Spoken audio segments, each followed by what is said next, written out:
When we think about hacking, many of us think about the security of our computers or maybe even our credit card information.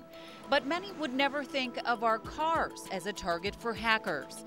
All that information we see on the dashboard computer is linked to critical components throughout the car.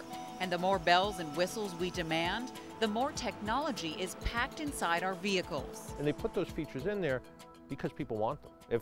If people didn't truly want them, they wouldn't put the expense out to put them in there. If the car is able to tap into its various facilities, then that means that there's computers that are monitoring all those different kinds of things. I mean, to me, that makes me wonder, what kinds of risks might exist, in these computers. A recent study done by the University of Washington and University of California, San Diego, proved researchers were able to control a car's brakes and engine after having access to the vehicle.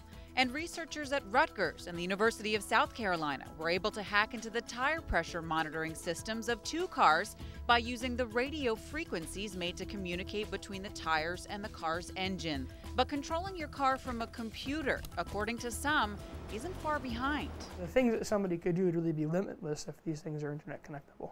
Adriel de Sotels is the president of NetraGuard, a computer security company and self-admitted hacker. Though Adriel considers himself an ethical hacker who exposes security flaws to educate, he says there are many out there who aren't looking to help.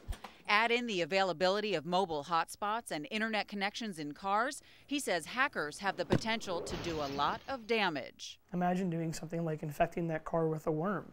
And you're driving down the road and all of a sudden the brakes on half of your car apply and the gas, you're done. You're going to get into a big accident because of the car. So you can take a weaponized piece of code, you can plant it into one of these things and have a catastrophic failure. Think it's far-fetched? It's not. Adriel found these postings on Twitter about a new car from a major manufacturer with its own IP address about to hit the market. Hackers were forecasting an internet worm targeting the car's brakes. The couple of car manufacturers I talked to, both Chrysler and Ford, they were well ahead of the curve, and they put the same kind of sort of firewalls in place that any good business computer system would have. So if someone tried to hack into it, it would either signal it or they just try to stop it before it happens. John Paul is the manager of public affairs and car safety for AAA Southern New England. He says car manufacturers have prepared for security and downplays the likelihood of major car hacking. So anything that potentially could happen would be very, very minor in nature. So the idea of having somebody pull up next to you with a laptop and shut your car off probably isn't going to happen. Adriel says while targeting your specific car isn't as likely, it might be that hackers focus on certain models. Why would hackers want to do this? The answer, Adriel says, is simple. You can ask any hacker and they're going to say because I can or because I could. Yeah. Shannon Miller, Fox 25 News.